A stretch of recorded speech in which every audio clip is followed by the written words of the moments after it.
My next guest is a longtime rap artist and entrepreneur who shared the stage with stars like Wiz Khalifa and A$AP Rocky. His first feature film, Splash City, is in theaters now, and he's in Seattle for a special screening.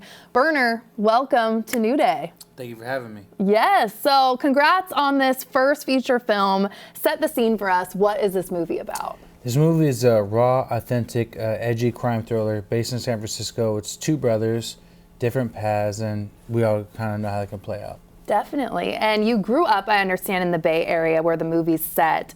How much of your own experiences do you feel like really made it into the film?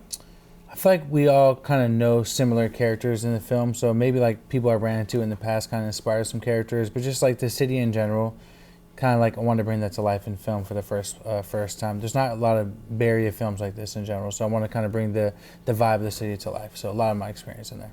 Definitely. And what made you decide to take this leap into filmmaking?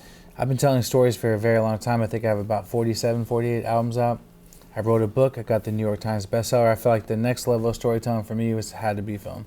Oh my gosh, I didn't know all this about you. This is huge. How different is the filmmaking process too from making music, or do you feel like there are some parallels? Some parallels, but I feel like it's a lot different in a way that I could tell a story with a visual backing it the whole time. So you can kind of write it knowing there's going to be a visual the whole way.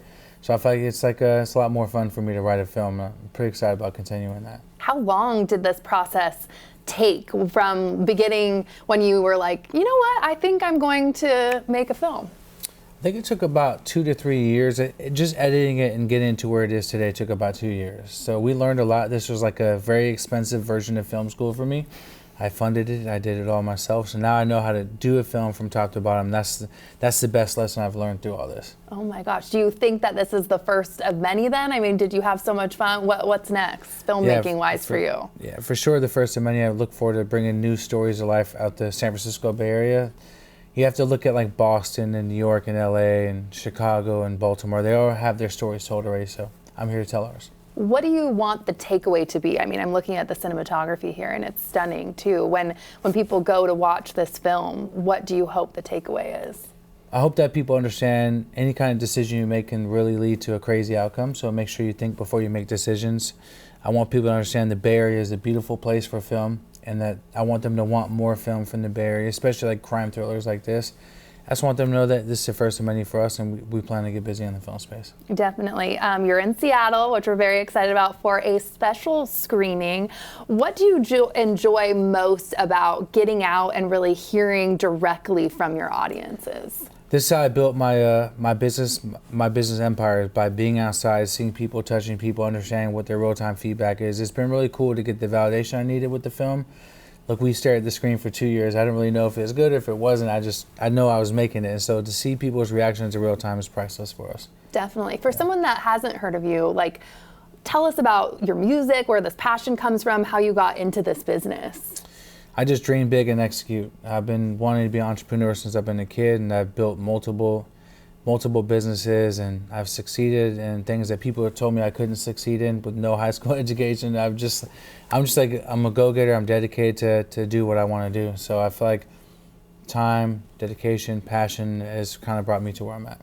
What advice would you have for someone, listening? Because I love that energy that you have, of not getting up and betting on yourself. I think it's a lesson that a lot of young adults need to hear, and even older adults like me.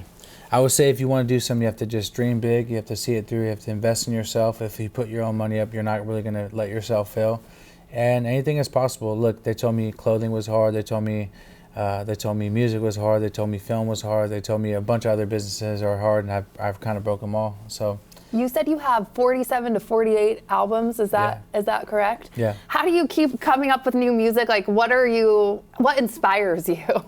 I live a lot, so it's kind of like a journal. It's kind of like therapy for me. So for me, it's like my life experiences kind of drive the music. So if I stop living so much, and maybe I won't have much to talk about. You're on the road a lot. We were talking about this before the segment started.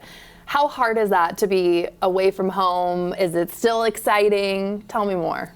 It's exciting, but it's harder now. I have 3 babies under 3, and my wife, she's like, you're always gone, but I understand why you're gone. I appreciate the life you've been able to give us. So it's tough, especially being away from the babies, but I feel like I just have to see everything through. So.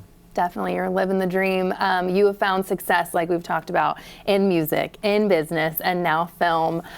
What's a challenge that is still on the bucket list? Because I don't know what else could be on your list, Berner. I want to learn how to salsa dance. What? I was not expecting. I didn't know where we were going with that, but that was not what I was expecting. Because I don't really have much time for activities, so I told my wife, I'm like, we should go tear up a club one night and learn how to salsa dance and just get busy. And she's like, okay. I'm like, that's my goal right now. Is she down for that too? Is she always like, yeah, sure? She's like, whenever you have time, I doubt you will, but if you do have time, we'll do it. So that's my challenge right now. I just want to learn how to get busy on the dance floor. Oh my gosh, maybe a new album too, where you could be salsa dancing. It could turn into a book. It could turn into another film. It could be interesting. Yeah, sky's the limit. Thank you so much for being here. It was very interesting to chat with you, and you've lived many lives, my friend. Too many. And it continues. Thank you. Appreciate it.